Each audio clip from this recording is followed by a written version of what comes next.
Oh yeah, I had an excellent month. Look at this stack.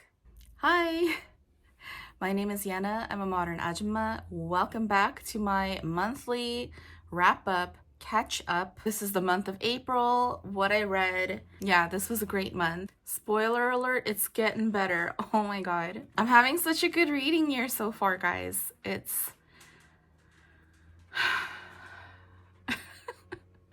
Words just don't.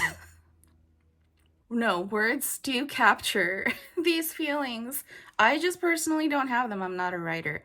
I just like to read a lot and like to tell the internet what I've read and what I thought about it. So let's get started with Hidden Valley Road, Inside the Mind of an American Family by Robert Kolker. I own this physical copy. I also primarily read this via a library audiobook, which was read by Sean Pratt. This was riveting, really easy to listen to. I also just literally like last night saw that there's is it on Max or Netflix, but there's a documentary on this family with, I believe, this photo for the cover. It is an American family in the 20th century with 12 kids. 6 of them have been diagnosed with schizophrenia, and this one family has helped advance and modernize its scientific study for the disease. But TBH, guys, I couldn't get past the fact that any woman wanted to have 12 kids. And just the psychology of this Karen, of this, this 1950s Karen. There's a lot of nature versus nurture argument happening of how one contracts the disease. I feel like Kolker is sympathizing more with nature and therefore advocating for this mom. But I just cannot. To me, this screamed of that post-war boomer mentality of entitled superiority that can only go so far. Like, just how being a billionaire is morally wrong, I also think that having 12 kids in this situation is morally wrong. Nevertheless, this book was very fun to read. And it really shines when it's delving into the family bits as opposed to like the science bits. But that's okay because this is not a science book. This is not a textbook. It is a very gossipy, very approachable, like fascinating IRL story of an incredibly singular family that nonetheless has you thinking about and questioning your own family and just families as a whole, toxicity within it. No family's perfect. And yeah, questioning what the right thing is. I know that this book has kind of made it around BookTube over the past several years. I'm finally catching up to it. I gotta say, I did really enjoy this. However, this year, I have been much more cognizant on like what books I'm going to keep. I like look at my bookshelf. I really need to start whittling it down. Before, like a couple years ago, this was even before that bookshelf was thrown up there, but I'm trying to be a lot more intentional in the books that I own. As much as I enjoyed this, I think I'm going to pass this along. So that's also made me more intentional about not marking up my books as I used to do wantonly. So I might donate this quite pristine copy to my local library store. But I do recommend, if you find this at a local library store, pick it up, but also feel free to pass it along. I read Leslie fucking Jones by Leslie Jones. First of all, what an adorable cover. I love everything about this cover. The yellow and the blue and this type. She's adorable. I'm not like a huge Leslie Jones fan, but she does fall under the era of SNL that I was first exposed to and was starting to get that whole type of American comedy and sense of humor, as opposed to like Korean variety show sense of humor that I initially grew up with. And I read this book because after post romantic comedy by Curtis Sittenfeld, I just really wanted to read a lot of not necessarily SNL related, but definitely stand-up comedian memoirs. I also primarily read this via Libby audiobook, read by the author, as well as the foreword by Chris Rock, interjecting here and there. Unbeatable combo. There's that question, which is the best Chris of the Hollywood Chris's, like Chris Hemsworth, Chris Pine, Chris Pratt, Chris Evans? My answer to that question has always been, there's only one answer, and that is Chris Rock. But out of like the 4 white Chris's, my favorite is very much hands down Chris Pine. Anyway, I know this book doesn't seem that big, but it was a long audiobook, I recall. And she filled these pages because this is a very conversational book. Grammar is not a priority here, so this was just perfect for listening to. And as adorable as this physical copy is, there are no photographs or no visual aids in this book, so I highly recommend going the audiobook route for this. Yeah, I can't imagine consuming this book in any other way. Is there no photos in here? How dare she, Leslie?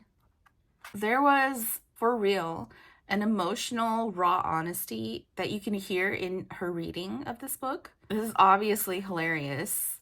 Like her teenage tantrum of doing all this work to get popular in school, only for her dad to get hired by Stevie Wonder, and then had to move their whole family out of Memphis to LA. Quote, I love Stevie Wonder, but fuck him right now.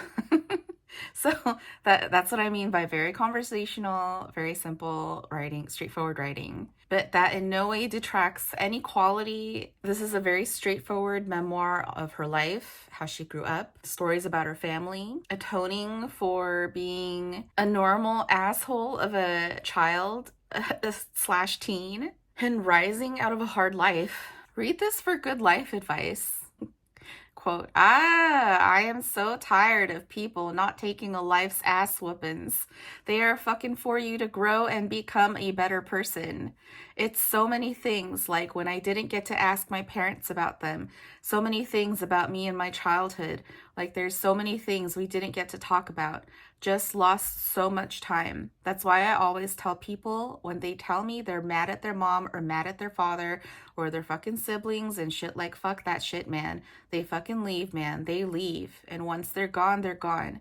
You better get your shit in order, because when they leave, you're left with the fucking job of trying to figure out how to live here without them. I mean, I know that was serious content, and I did take that to heart. It's just very straightforward gold. Yeah, the tenacity it took for a Black girl born in the South, grew up in Compton, to then go to college at Chapman University, which is a very white upper middle class private school, and then move to Colorado, just 2 of the whitest places. And then she has a great SNL skit of her love for the Upper East Side. It just all makes sense now that I know her background a lot more. Like lots of great real SoCal stories. Like this is real LA. I'm from LA. I hate it when I'm reading books set in LA and they feel so fake. Like it might as well be a sitcom backdrop. So every time I do read stories set in LA that feel very LA, and obviously this is a memoir, so it's real. Nevertheless, it can still be done wrong, but this was done very right, very correct. And great travel stories. I love reading celebrities, like particularly actors and now stand-up comedians, because what do they do for their jobs besides perform? They travel. So they have travel stories galore. I love hearing travel stories. There's a great story in here where Brian McKnight rescues her at an airport when she was confused when she was trying to go to New York City but found herself in Newark, and she was like, I'm such a fucking idiot. I don't even know how to get to New York. Yeah, this is the type of thing I want from a celebrity memoir, and just infused with her personality, her essence. Like those should just automatically result in a well-told book. By the by, I'm going on and on about this because I famously hate Stanley Tucci's memoir, Taste. I wrote a 1-star Goodreads review for it. It's bad. It's bad. It's so bad. Like, every time I see it in the store, I'm like, I curse it.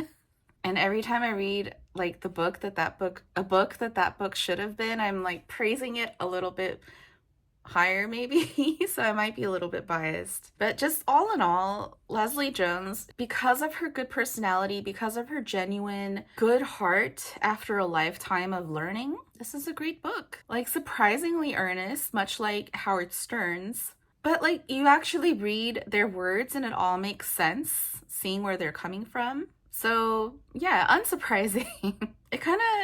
This book kind of unravels by the end because it doesn't seem like she knows how to finish.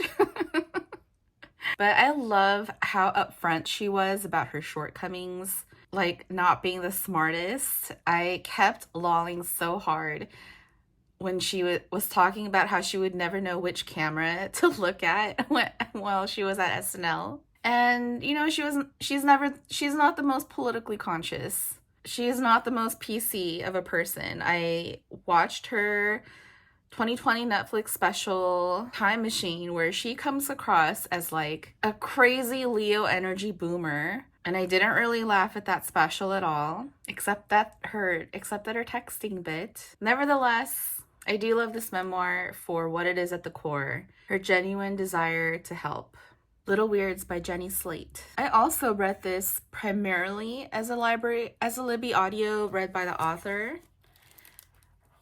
However, the format of this is probably the most poetic of these stand-up / celeb memoirs that I've read. The cover is also really nice. Before, I just saw like a cute like anthropology-y floral wreath, but then you look closer and it's so wonky, and this is very much the vibes of this book as a whole. Like, it's surprising. The content of this book is extremely surprising. Like, whatever you know of Jenny Slate, whatever perceptions you had of her purely from her roles, like, you would have never thought that she would have a lovely opening epigraph by Clarice Lispector. Yeah, I found this to be pretty gorgeous overall, and it left me with the impression that she seems very sensitive, very artistic and fluid. I'm gonna use my most used word. I was delightfully surprised. She made me see that comedy is also beautiful. I also thought about Beautyland. Like, they essentially did the same thing, but this resonated so much more to me. The audiobook is 4 hours long, but it didn't feel breezy. Like, I felt like I got lost in the woods of her brain, and it was a wonderful time with her thoughts on feeling alone, wanting somebody, being enough. Yeah, I recommend this. I also, because this was such a surprise, such a delightful surprise, read Marcel the Shell with Shoes On. I did not know that is her book, her children's book that she wrote with Dean Fleischer. This is a library book, but I since had to return that book. And it's a children's book, but God, let me tell you, I had a delightful time reading that children's book. There's a page when Marcel is taking you on a tour of the house and his life, and one of his favorite things is the ladle. Oh, that really just touched my heart. Yeah, I didn't before, but now I find Jenny Slate, at least in writing, utterly charming. Like, this is the kind of shit that comes from nothing. That is art. With just a few strokes of imagination, an entire world unfolds. Yeah, I find her enchanting. She has a lot going on. The Thursday Murder Club by Richard Osman. I got a physical copy from the library store because it's in such pristine condition, but the audiobook is read by Leslie Manville. I love celebrity read audiobooks. Leslie Manville's great, and her particular voice really lends even more Britishness to this story, as if it needs any. Again, this is another book by Britain, for Britain, and not for Yenna, who wishes she was British. I see this book at library stores, at secondhand stores all the time, and I have been intrigued and I've been wanting to read it. It's I believe the genre is called cozy crime novels, very Agatha Christie-y, centering on the lives of old people. Ticks every box in my list of interests. However, I don't know what it was. I just could not care less about anything. The writing really didn't capture me in any way. In the audiobook, there's an author interview with Marian Keyes at the end, which was really lovely to listen to. I mean, what's better than people just speaking in a bubble and throwing compliments after compliments to each other back and forth? Nothing's better than that. Hype each other up. Bukake all the hype. But yeah, that interview really nailed the hammer in my convictions of my thoughts on this book. Osman says that he feels much more akin to being a populist than an artist, and wrote this for Middle Britain, which I guess says it all.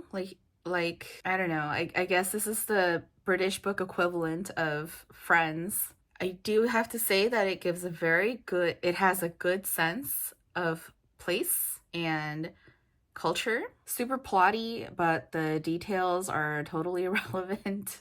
Like, not since War and Peace have I had so much trouble keeping track of so many characters all called by their first names, but honestly, I was doing a better job with War and Peace than this, because this just had zero development, and it's probably because nothing really stuck. Yeah, of the 3 cozy old people stories series that I've read so far in my life, this is a solid bronze. Like, at the top, it is Charles Heathcote's much cozier Our Doris, all about this big badass boss bitch Doris. No, what's her name? Doris Copeland lives in Partridge Mews. I just want to live there more. I just want to be around those people more. I just prefer that vibe, that tone, those characters, like very low stakes hijinks versus like this affable slickness, or as much as any septuagenarian can pull off. And the silver medal goes to The Secret Diary of Hendrik Groen, which I believe has like 3 parts, but I've only read 2, the first 2. And this feels a little similar to the Hendrik Groen series, where both stories are very placid and feel forgettable, but everyone's in it for a gentle time. And so Marian Keyes in the author interview cited its Alan Bennett tone, which I totally agree with. This is very lighthearted, self-soothing, genteel, affected fun. Yeah, these books, these writers, including Agatha Christie, who I love still, all seem to have the same demographic, the same sensibility that I'm wondering lately if I still belong to. Like, maybe I'm trying to find hope in the sparks of glimmer. Maybe I'm wasting my time. I will not be continuing the series. I will be passing this along back to the library store. Marple, 12 New Mysteries by many people. all of the leaves are all of the writers. I know that everybody has just been thirsting for my opinions on this book, so let me tell you. I read this as a library audiobook, read by many. Is this like the best of the British? I have no clue. It was very much like listening in the dark, where everybody had an assignment and not everyone quite understood it. And just like with Listening in the Dark, I really only read that book because Sam Irby has an essay in it. I really only read this. I mean, even though I love Jane Marple, the character, but I really only read this because Natalie Haynes is one of the writers, and she has been one of my favorite authors for the year. And what I thought about her particular interpretation of Marple is doesn't feel at all the same. There might be a little bit too much emphasis on detail, but I still found it funny. Quote, Miss Marple did not sigh, but she exhaled with commitment. That might even be like the best line in this book. Yeah, so many people have their variations of Jane. Variations, agendas. Like, everyone made their attempt to mimic the Agatha Christie style, add their personal flair, most notably Jean Cusk, who has Jane Marple traveling to Singapore, eating dim sum and practicing Tai Chi, which I am absolutely not against. Like, that's kind of cute. However, following the formula isn't at all enough to make it work. I have zero problems bringing modern values to this character, to this world, but do please make the story actually fun. Or don't stray so far to make her absolutely unrecognizable. Like, while I don't doubt that she would do any of these things, making her a paragon SJW feels closer to the author's wishful thinking and self-identification than anything else. But even then, the writing was just not good enough to excuse. The worst is a complete character assassination where she's just super cavalier about a death and like covering it up for a friend. I'd say the only upgrade is like some incredible food writing in this. Overall, this was a very fun project. I don't think it really worked that well. And it just made it emphatically clear that really only Agatha Christie can do this. Like, what's the saying where don't feel scared about people copying your style, because that's just simply, if your style is strong enough, it's just simply not that easy to do. You're safe. Yeah, only Agatha Christie can strike the right balance of sharp, droll depictions of human nature. And like lately with all of my rereads, I've been floundering, like wondering why I liked her so much to begin with. She's racist, homophobic, classist, but the stink of this made me realize, no, there's something good there. So my favorite story in this was, or that I felt was most like Agatha Christie, Miss Marple's Christmas, the murdering sort. And the worst, I thought, was The Jade Empress and A Deadly Wedding Day. I read Clytemnestra by Costanza Casati, primarily via library audiobook, which was read by Olivia Vinell. This is another contemporary retelling of Clytemnestra, who is Helen of Troy's less famous, less beautiful, but the smarter, stronger sister. She's not blonde. She's not delicate. She's a jockey Spartan. She's not a pick-me girl. So she's better than Helen of Troy. She thinks, she uses her brain. She likes to boink. Yeah, this was very one-dimensional. A lot of righteous indignation. It had that same tone of Weyward by Emilia Hart, where all the men are rapey bores, all the women, though here not dainty, nevertheless, are still hapless victims. Even without the spoilers by way of the Odyssey, etc., this is very predictable. The setups are so extreme. Like, oh, Odysseus, you're my friend. Of course you would never betray me. She has, like, her favorite daughter. Of course she gets sent straight to horrific violence. But also, like Weyward, despite the length, this was a very easy, very fast read. Kind of fun. It made me appreciate Madeline Miller so much more, who does so much more with even minuscule Galatea. Like, she fleshes out character and story to something more complex than this 400 plus page book that basically sums up to he is awful to this poor but strong woman. I also kept thinking of Jerry Springer while reading this book. This is just for the bad bitches who love to see, who identify with the train wrecks. Kind of like watching the women on Springer just throwing chairs at each other. Like, that's, and you know, we're all rooting for the thrill of the fight. Like, what, if that's not Sparta, I don't know what is. So yeah, traditionally beautiful blonde heroines, GTFO. And yeah, I can't quite say that I like it, that I recommend it. It's definitely one to read if you, like me, are making your way through the contemporary Greek myth retellings. However, it's definitely not one of my favorites, but I'm not going to say it's terrible. There, but for the by Ali Smith. I started this via a Libby audiobook read by Anne Flosnick, but I was so confused. I got the physical library copy for like a simultaneous reading experience, but I still found it exasperatingly elusive. I still don't get this. I don't get it. A lot of playing with the form is happening here. Emilia Bedelia to the next level. Claire Louise Bennett has nothing on Smith. A lot of meandering that I personally found very hard to follow. Another British book reminding me that I'm not actually British. Yeah, Alex recommended this as an Ali Smith starter. I'm honored to think that he thinks of me this highly.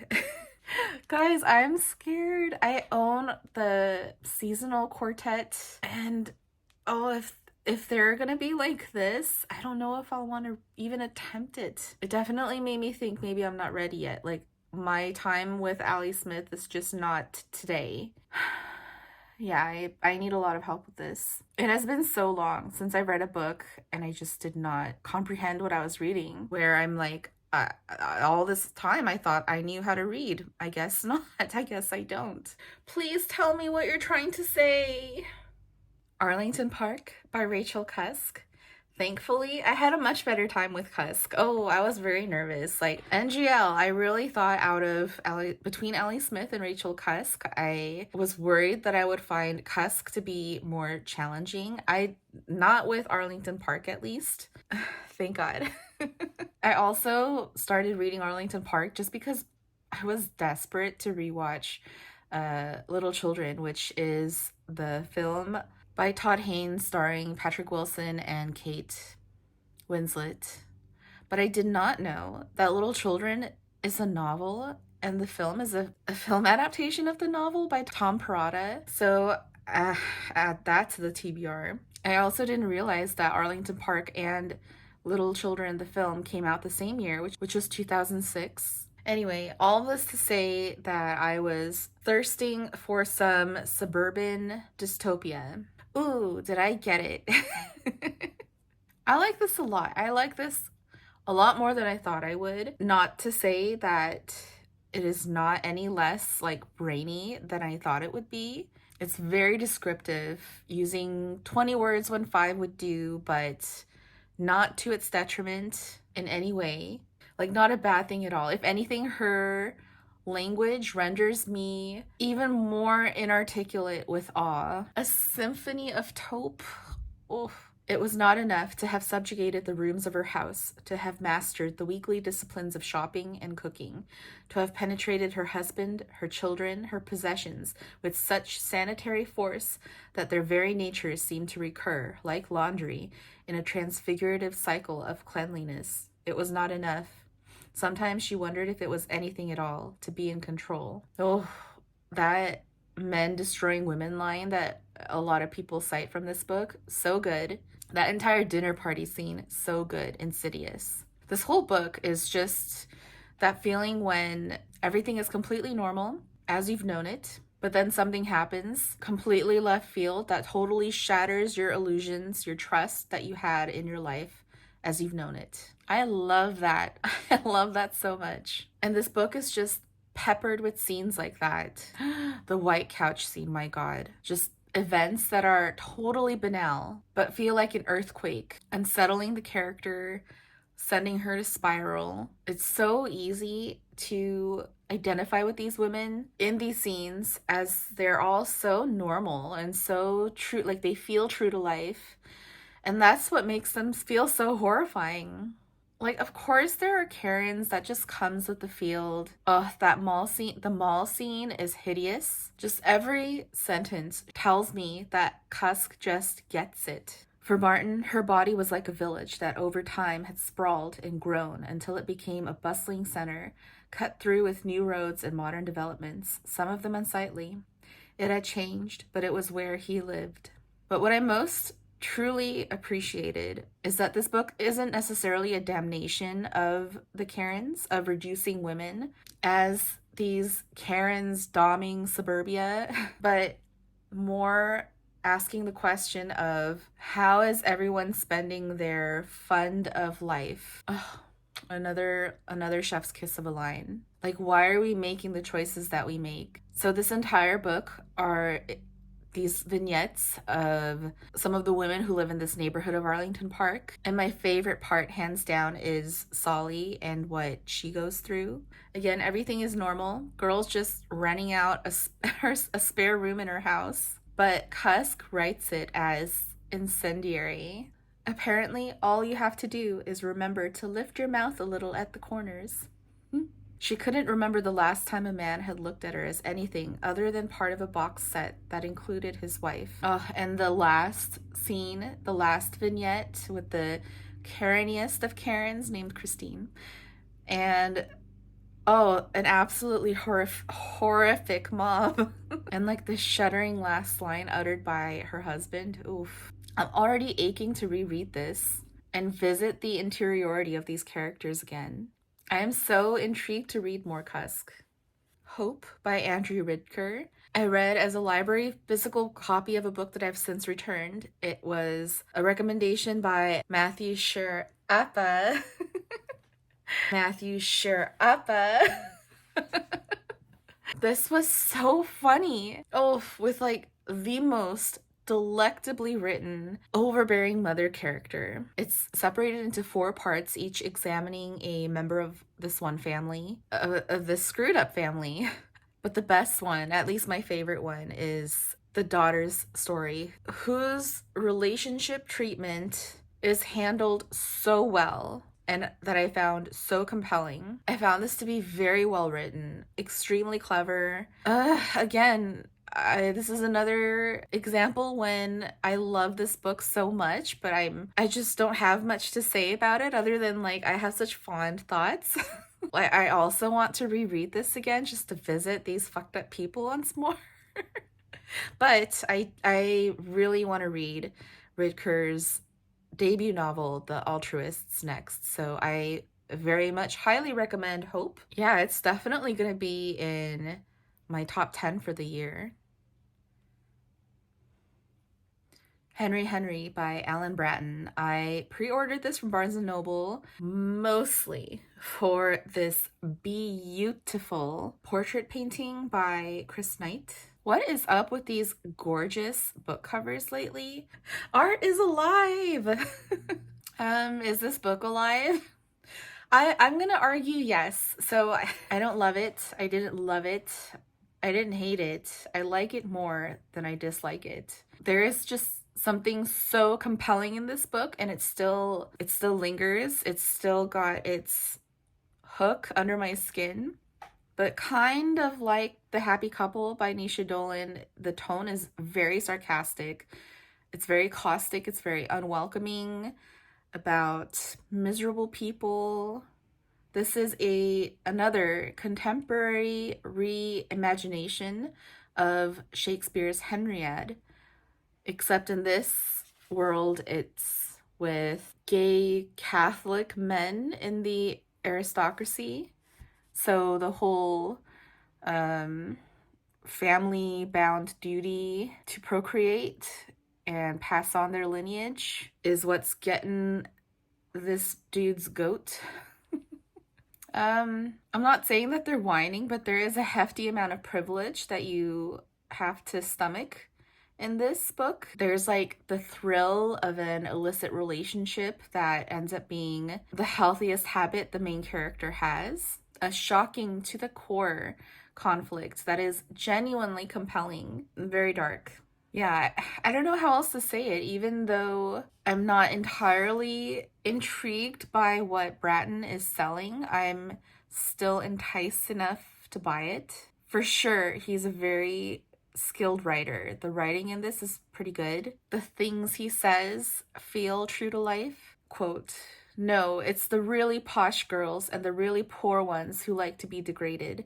The middle class ones just want you to pay for an expensive dinner and comment on their Instagram pictures." Yeah, it's a little hard to like, but maybe that's the only way to tell the story. Kind of like acknowledging the 21st century ghosts, and then it'll go away.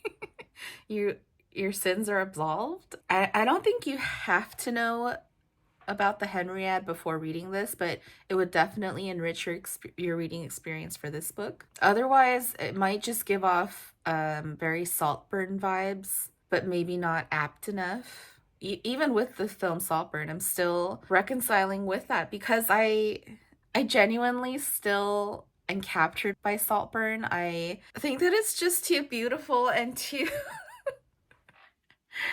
it's too aesthetic for me not to love. But like from a moral standpoint, and with Alan Bratton, I'm definitely intrigued for whatever next book he comes out with, for sure. Song of Solomon by Toni Morrison. I'm screaming with how good this book is. What would I have done if I were a Black woman living in the 70s and this book comes out? She is just so ahead of her time. She is a genius. This is masterclass writing. Like all these things that you hear people say about Toni Morrison, that she's on another level. Well, all those things are correct. I'm finding that her hype is real, that this is literally everything.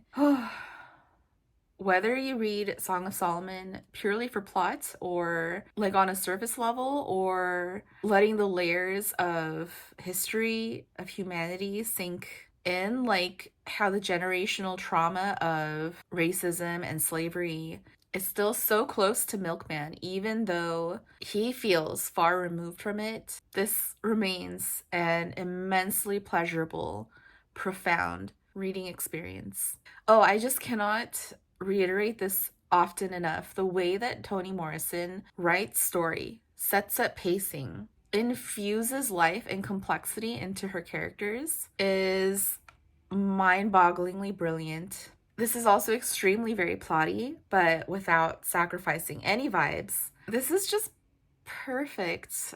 I feel like they're just getting better and better. And that is what's scary about each Morrison that I delve into, because eventually the well will dry and that will be a sad day. But I'm immensely enjoying my Toni Morrison reading journey overall. She slipped into those Jemima shoes because they fit. I know your people. So that's everything that I read in April. I want to just thank you for hanging out with me and for having a conversation about these books, your experiences with them, your feelings about all these writers. Like, we all live our lives and we pause within them to get into these other worlds and then spend time on this and experiencing it all together. Spending time with each other is so special. I hope that none of this has come across as glib, because I'm earnestly feeling very grateful, very thankful for all of you spending time with me, hanging out with me, talking about books, because that is what we like to do. That's how we have fun. I can't wait to talk with you about these books more in the comments, about my May wrap up and June. Oof. Guys, this is a good year. It's gonna be a good summer. Talk to you soon. Thanks for watching. Bye.